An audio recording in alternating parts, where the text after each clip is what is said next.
에스더 6장 1절로 10절까지의 말씀, 이 말씀을 저 여러분이 번갈아 가며 교독하겠습니다. 제가 먼저 읽겠습니다.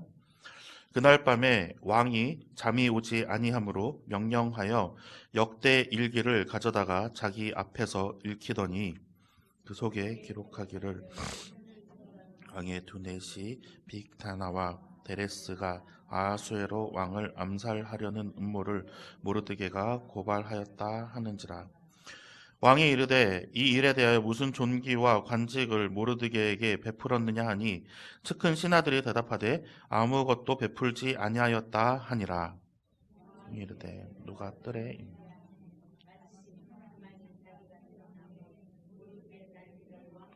구하고자 하여 왕궁 바깥들에 이른지라. 측근 신하들이 아뢰되 하만이 뜰에 섰나이다 하니 왕이 이르되 들어오게 하라 하니 왕이 존귀하게 하기를 원하는 사람에게 어떻게 하여야 하겠느냐. 하만이 심중에 이르되 왕이 존귀하게 하기를 원하시는 자는 나 외에 누구리요 하고 왕께 아뢰되 왕께서 사람을 존귀하게 하시려면 왕께서 입으시는 관복과 왕께서 타시는 말과 머리에 쓰시는 왕관을 가져다가 그 왕복과 말을 왕의 신하 중 가장 존귀한 자의 손에 맡겨서 왕이 존귀하게 하시기를 원하는 사람에게 옷을 입히고 말을 태워서 성중 거리로 다니며 그 앞에서 반포하여 이르기를 왕이 존귀하게 하기를 원하시는 사람에게는 이같이 할 것이라 하게 하소서 하니라. 이에 왕이 하만에게 이르되 너는 내 말대로 속히 왕복과 말을 가져다가 대궐문에 앉은 유다 사람 모르드게에게 행하되 무릇 내가 말한 것에서 조금도 빠짐이 없이 하라. 아멘. 네. 이제 날씨가 선선해졌습니다. 네.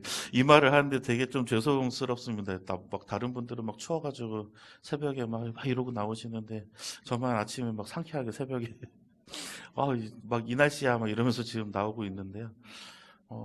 그래도 예, 창문 열어놓으면 저도 춥긴 춥습니다. 그래서 이제 창문은 닫고 자기는 하는데 참 이때가 어찌 보면은 제가 몇 안 되는 그 1년 중에 몇 안 되는 날 중에 예, 기분이 제일 좋은 날인 것 같아요. 그래서 자꾸 이제 땀이 나면 예, 막 찝찝해지고 또 거기서 또 막 이제 어쩔 수 없이 이제 막 또 기분이 안 좋아지기도 합니다. 짜증도 나고 예, 몸이 불편하니까 이제 옷도 막 불편해지고 하기 때문에 그러나 또 이 계절을 위해서 이 기쁜 신나는 계절을 위해서 또 그렇게 땀을 흘린다 생각을 하면 또 땀을 흘리는 또 재미도 아마 있을 것입니다. 미리 예비하고 매년 이 365일이 이런 날씨라고 하면 이것에 대한 고마움도 모르겠죠. 맨날 이 똑같은 이 기온과 똑같은 날씨와 이 똑같은 계절이다라고 하면 그냥 의뢰 그냥 넘어가는 의뢰 뭐 있는 날이다라고 생각할 텐데 또 이것이 어찌 보면은 또 감사를 느끼게 하는 그러한 것이 아닌가 합니다. 하나님께서는 이렇게 사람들의 삶을 통하여서 무언가 이렇게 아기자기하게 숨겨두신 것들이 많이 있습니다. 그것을 영화나 소설에서는 복선이라고 해요. 이 복선이라고 하는 이 단어를 사전에서 찾아보니까 만일의 경우에 대비하여 남모르게 미리 꾸며 놓은 일이라고 합니다. 그러니까 이 복선은 영화가 끝나고 나서야 알아요. 소설책이 다 끝나야 이래서 이전에 이랬구나라는 것들을 이제 깨달아요. 영화에서도 몇 번 봐야 이 장면이 이래서 필요했구나. 뭐 괜히 쓸데없는 거 지나가는가 했었더니 그게 아니라 네, 그 장면들이 쓸모가 있었던 장면이었던 것이죠. 그래서 영화나 드라마, 소설에서 복선이라고 하는 이 양념은 자주 등장합니다. 이 일이 왜 있었는지 나중에 알게 되겠지만 이 줄거리가 결말에 이를 때 나중에 한 번 더 보게 될 때 이 복선을 생각하면서 이 독자들 혹은 청취자들은 이래서 저 장면을 감독이, 작가가 만들었구나라는 감탄을 자아냅니다. 예, 원통교회도 이제 저라는 복선이 있죠. 이렇게 잘생기지도 않고 멋있지도 않고 능력도 없고 하는 이 미천한 이 전도사를, 예, 여기에다가 갖다 놓으셔가지고 이렇게 사랑도 받게 하시고 또 이렇게 또 기쁜 일들을 감당케 하시는 또 복선이 있잖아요. 처음 저를 보시고 저 여기 와서 부임 인사하셨을 때 속으로 와, 뭐 저런 게 왔어라고 생각하시는 분들도 아마 있었을 겁니다. 예, 당연하죠.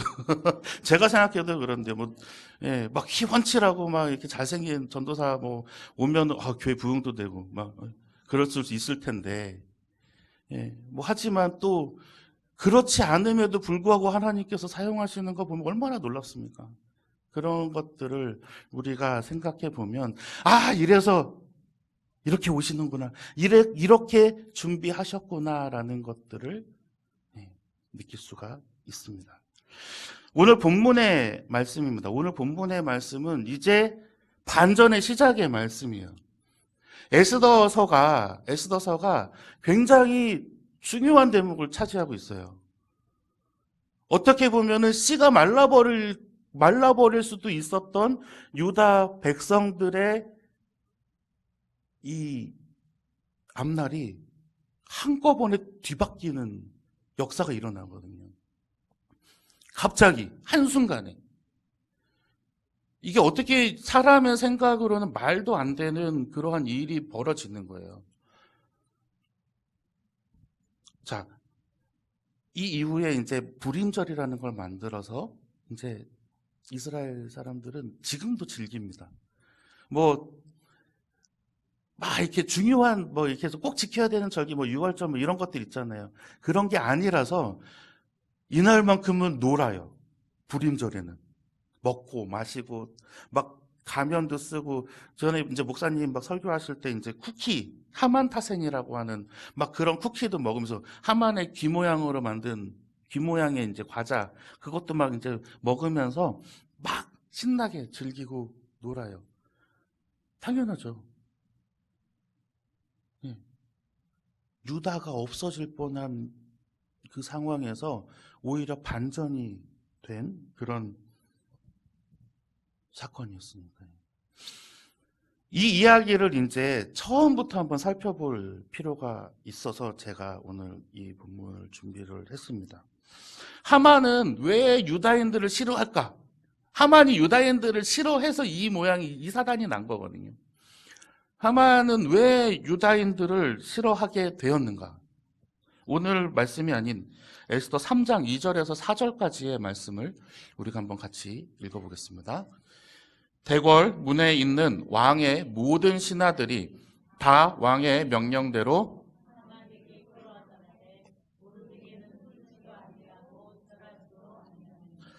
대궐 문에 있는 왕의 신하들이 모르드게에게 이르되 너는 어찌하여 왕의 명령을 거역하느냐 하고 날마다 권하되 모르드게가 듣지 아니하고 자기는 유다인임을 알렸더니 그들이 모르드게의 일이 어찌되나 보고자 하여 이에 전달하였더라.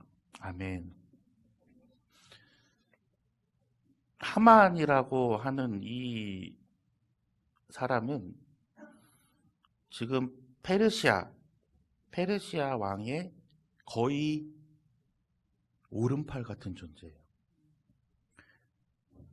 정말 나는 새도 떨어뜨릴 만큼 그런 엄청난 위세를 자랑하는 1인지상 만인지야라고 하죠. 정말 그러한 자리에 있는 어마어마한 제국의 신하예요. 그래서 하만을 존귀하게 이 왕은 만들어줘요, 항상. 그래야 하만이 어떤 거래요? 왕을 존귀케 만들어주거든요. 내가 피를 흘리지 않아도 하만이 피를 흘려주는 거예요. 한 사람만 딱 세워놓으면. 그리고 하만은 그 모든 위세를 가지고 자기가 군림합니다. 그래서 모든 신하들이 오늘 그 2절에 보면 왕이 아니라 하만에게 절하기 시작해요. 그런데 누가? 모르드게가 안 하죠. 이 유다인들은 이 절이라는 거에 대해서 굉장히 이제 거의 히스테리처럼 싫어하죠. 하는 게 있어요. 왜? 우상을 섬기지 말라 그랬거든요. 유다인들은 누구에게만 절합니까? 야훼 하나님. 그렇기 때문에 이 이방 민족들도 이걸 알고 있어요. 이 사람이 나에게 절하지 않는다 그래서 나를 존경하지 않는다는 건 아니다라는 걸 알아요. 그런데 이 하만 같은 사람, 자기의 위세를 높이고 싶은 사람은 절을 안 하는 게 너무 고가워 보이는 거예요. 저게 뭐가 잘났다고 지금 나한테 절을 안 해. 하는 이 사건 하나로 이제 유다인 말살 정책이 시작이 돼요. 이 하만이 가지고 있는 권한이 어마어마하고 또 이 재력이 얼마나 큰지 이제 다음번에 이제 나오는 구절을 보면은 알 수 있는데요. 에스더 3장 8절에서 9절까지의 말씀입니다. 한번 같이 읽어보겠습니다. 하만이 아하수에로 왕에게 아뢰되 한 민족이 왕의 나라 각 지방 백성 중에 흩어져 거하는데 그 법률이 만민의 것과 달라서 왕의 법률을 지키지 아니하오니 용납하는 것이 왕에게 무익하니이다. 왕이 옳게 여기시거든 조서를 내려 그들을 진멸하소서. 내가 은 1만 달란트를 왕의 일을 맡은 자의 손에 맡겨 왕의 금고에 드리리다 하니. 아멘. 이 좀 말이 어렵지만 이런 거예요. 법안 지키는 애들 너무나도 많아요. 그러니까 법안 지키는 애들 제가 싹 다 잡아다가 죽일게요. 만약에 이거를 하시는데 비용이 들어가니 제가 은 38톤을 왕에게 드리겠습니다. 그걸로 사용하십시오. 라고 이야기하는 거예요. 자, 그러면 이제 두 가지가 있어요. 왕의 법도를 지키지 않는 사람들 제가 싹 다 죽일게요. 라고 할 수 있는 권한. 왕에게 직접 나아가서 그런 말을 할 수 있는 위치에 있는 사람. 그리고 지금 은 1만 달란트라 그러잖아요. 380톤이네요. 38톤이 아니라 380톤이에요. 그만한 돈이 있다라는, 그만한 재력이 있다라고 하는 이 힘, 권력인 거죠. 그냥 이게 하만 대 모르드게 1대1의 사람과의 사람의 싸움이 아닌 거예요. 엄청난 재물로 이 하만은 바사에 있는, 페르시아에 있는 유대인 전부를 다 죽여버리려고 합니다. 실제로도 그게 가능한 사람이고요. 그런데 이게 왕의 법률을 지키지 않는다, 이거를 누가 결정하겠습니까? 하만이 결정하는 거예요. 그래서 이제 어떻게 얘기하냐면요. 3장 12절 13절에 이렇게 이야기합니다. 첫째 달 13일에 왕의 서기관이 소집되어 하만의 명령을 따라 왕의 대신과 각 지방의 관리와 각 민족의 관원에게 아하수에로 왕의 이름으로 조서를 쓰되 곧 각 지방의 문자와 각 민족의 언어로 쓰고 왕의 반지로 인치니라. 이에 그 조서를 역졸에게 맡겨 왕의 각 지방에 보내니 12째 달 곧 아달월 30일 하루 동안에 모든 유다인 젊은이 늙은이 어린이 여인들을 막론하고 죽이고 도륙하고 진멸하고 또 그 재산을 탈취하라 하였고, 왕의 조서는 이런 거예요. 아까도 얘기했지만 법도를 지키지 않는 사람은 다 죽는다 라는 것을 보내요. 그리고 따로 이제 이야기하죠. 지금 뭐라고 얘기하냐면 모든 유다인 젊은이 늙은이 어린이 여인들을 막론하고 다 죽이고 도륙하고 진멸하라. 명목상은 왕의 법도를 지키지 않는다라는 것이지만 실제 목적은 유다인들의 씨를 말리는 것이었어요. 이제 이 이후의 말씀은 우리가 너무나도 잘 아는 내용들입니다. 이제 모르드게가 이 일을 듣고서 근심하여 에스더에게 찾아가고, 에스더는 또 모든 유다인들에게 금식하고 기도하라고 말하면서 우리가 너무나도 잘 알고 있는 이 말씀, 죽으면 죽으리이다 하면서 왕에게 목숨을 걸고 나아가요. 그런데 그 전에 하나님께서 은밀하게 숨겨두신 복선이 하나 있습니다. 그게 어떤 것이냐면 모르드게가 왕의 목숨을 구했던 적이 있어요. 에스더 2장 21절에서 23절까지의 말씀을 우리가 한번 같이 읽어보겠습니다. 모르드게가 대궐문에 앉았을 때에 문을 지키던 왕의 넷이 빅단과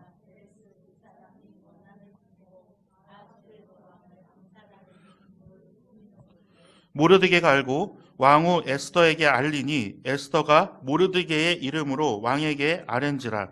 조사하여 실증을 얻었으므로 두 사람을 나무에 달고 그 일을 왕 앞에서 궁중 일기에 기록하니라.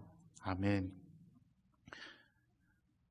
얼마나 운이 좋은 사람이에요. 모르드게가 왕 대궐 문에 앉아가지고 이러고 있는데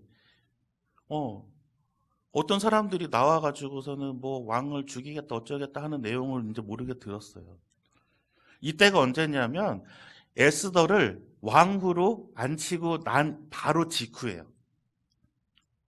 집으로 돌아가려고 하다가 이제 거기 이제 그 성문에 대궐문에 앉아가지고 수고했다 내 자신 우리 그래도 유다 백성 그래 에스더를 통하여서 그나마 숨통은 좀 트일 수 있겠네 뭐 이런 생각들을 하고 뭐 그 앉아 있을 수도 있을 거예요. 아마 막 긴장이 풀려서 쉬고 있었을 수도 있습니다.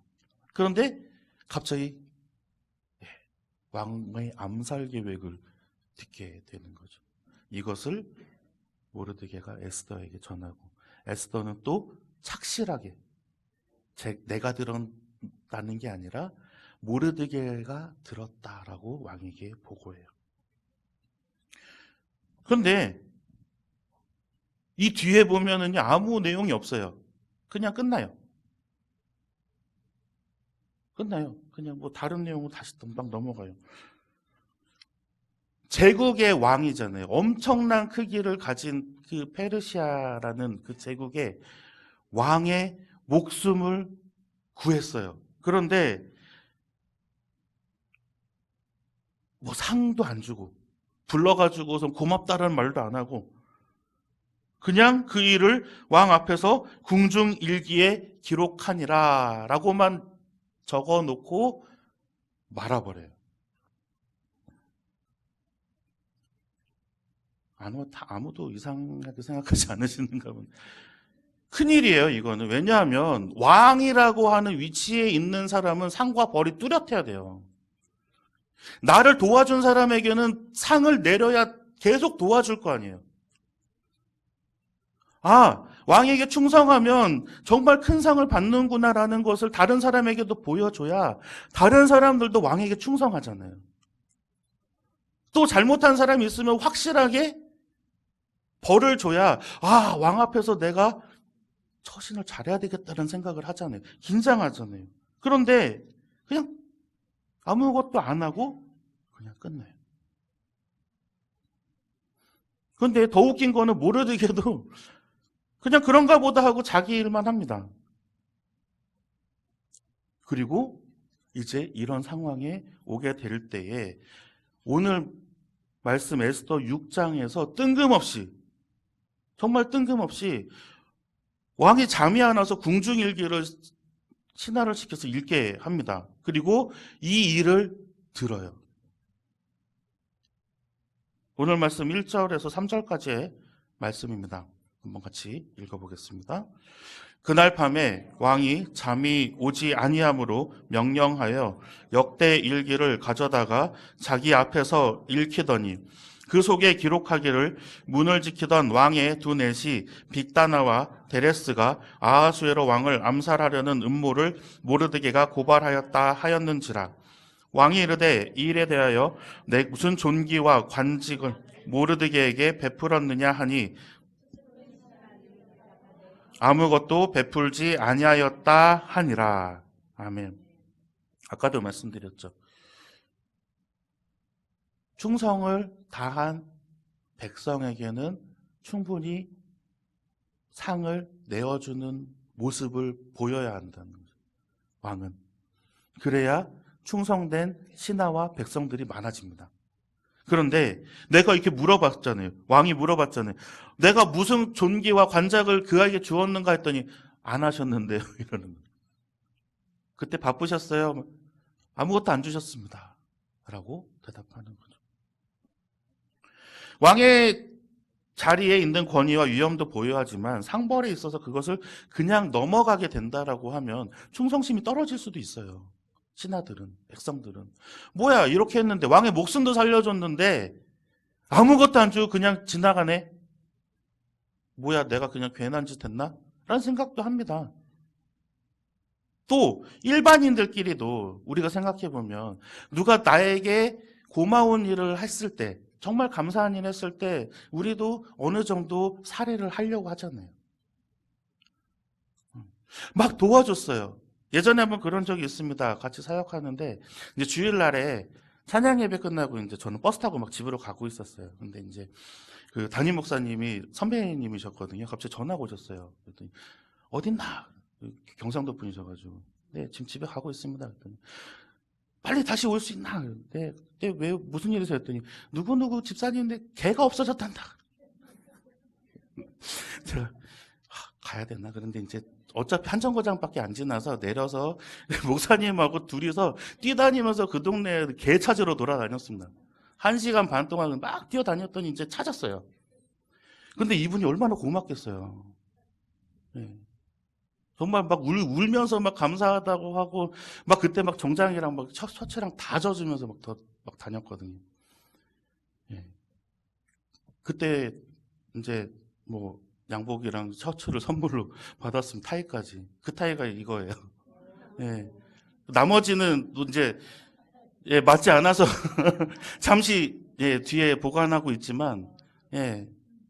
근데 그런 것들 분명히 하잖아요. 우리도 마찬가지로 누가 자기에게 고마운 일을 해주셨을 때, 그러면 당연히 뭐 정말 인사라도, 정말 우리의 진심을 담은 인사라도, 아니면 작은 선물이라도 드리잖아요. 근데 왕이 그걸 안 했다는 거죠. 그래서 이제 이 왕이 아하수에로 왕이 물어봅니다. 혹시 밖에 누가 있나? 라고 물어봅니다. 이제 다른 장면이에요. 하만은 오늘이야 하면서 왕궁 안으로 들어옵니다. 뭐가 오늘일까요? 모르드게를 죽여야 합니다. 모르드게를 죽여서 저기 장대에 매달아야 합니다.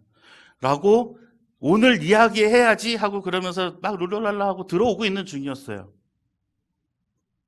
신하가 이제 보더니 마침 하만이 뜰에 있습니다. 라고 이야기를 하죠. 오늘 말씀 4절의 말씀입니다. 우리 한번 같이 읽어보겠습니다. 왕이 이르되 누가 뜰에 있느냐 하매 마침 하만이 자기가 세운 나무에 모르드게 달기를 왕께 구하고자 하여 왕궁 바깥뜰에 이른지라. 아멘. 너무나도 지금 정반대의 상황이 펼쳐지고 있는 거예요. 하만은 내가 이야기하면 모르드게 따위는 뭐 100번이라도 나무에 달 수 있을 그러한 힘을 가진 사람이었죠. 그런데 모르드게를 죽이러 오겠다고 한 하만에게 왕은 이렇게 이야기를 합니다. 에스더 6장 6절에서 10절까지의 말씀인데요. 좀 길지만 한번 같이 읽어보겠습니다. 하만이 들어오거늘 왕이 묻되 왕이 존귀하게 하기를 원하는 사람에게 어떻게 하여야 하겠느냐. 하만이 심중에 이르되 왕이 존귀하게 하기를 원하시는 자는 나 외에 누구리요 하고 왕께 아뢰되 왕께서 사람을 존귀하게 하시려면 왕께서 입으시는 왕복과 왕께서 타시는 말과 머리에 쓰시는 왕관을 가져다가 그 왕복과 말에 흰에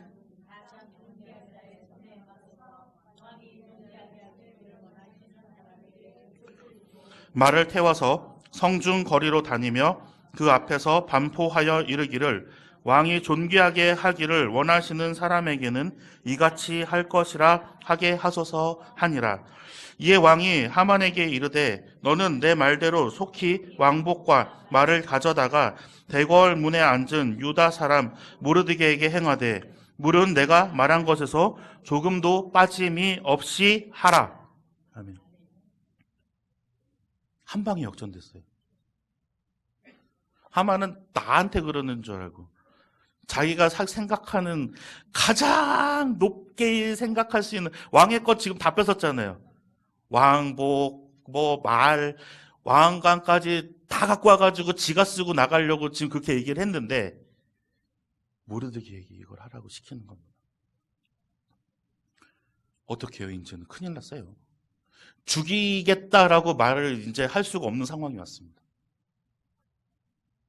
이 역전으로 인해서 하만의 계획은 이제 무너져요. 만약에 그날에 왕이 잠이 왔었더라면,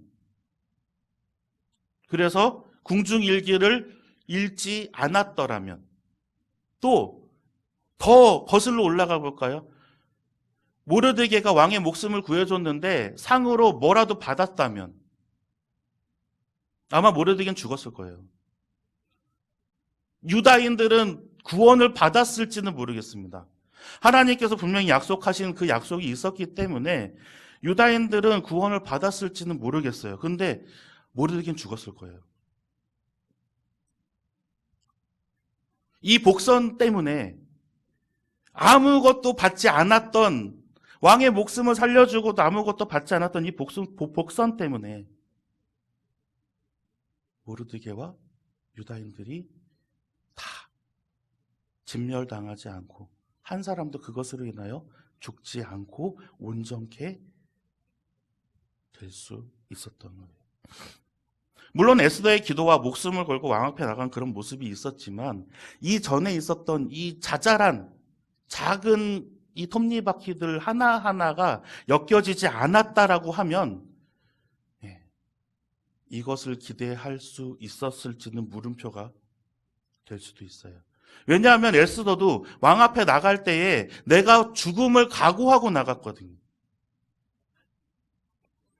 예레미야 30장 3절의 이 말씀이 아마 하나님께서 왜 이렇게 하셨는지를 알 수 있을 거예요. 예레미야 30장 3절의 말씀 우리 한번 같이 읽어보겠습니다. 여호와의 말씀이니라. 보라, 내가 내 백성 이스라엘과 유다의 포로를 돌아오게 할 날이 오리니 내가 그들을 그 조상에게 준 땅으로 돌아오게 할 것이니 그들이 그 땅을 차지하리라. 여호와께서 말씀하시니라. 아멘. 여호와의 말씀이니라. 여호와께서 말씀하시니라라고 처음과 끝을 맺은 이 문장, 너희가 돌아오게 하겠다, 그리고 너희가 그 땅을 차지하게 하겠다라고 하는 이 언약의 말씀을 성취하기 위해서 한 사람도 상하지 않아야 되는 거예요. 그렇기 때문에 하나님은 곳곳에 여러 가지 장치들을 만들어 놓고 그것들이 제 역할을 감당하면서 이스라엘, 유다인들을 구원하기 위해서 만들어 놓으신 거죠. 우리의 인생도 마찬가지입니다. 우리의 인생도 하나님께서 계속 우리가 깨닫지 못하는 작은 복선들을 만들어 놓고 계세요. 그것을 우리는 알지를 못해요. 잘 살펴보아야 이건가? 라고 생각할 수 있어요. 그렇지만 그 작은 하나하나의 사건들이 모여서 하나님께서 나를 지켜주시고 하나님께서 나를 온전케 해주시는 장치가 될 수 있습니다. 한순간에 손바닥 뒤집듯이 뒤집어지는 경우도 있지만 그거 손바닥 뒤집듯이 뒤집어지는 그것들을 만들기 위한 여러 가지의 복선들이 하나님께서 일하시는 증거예요.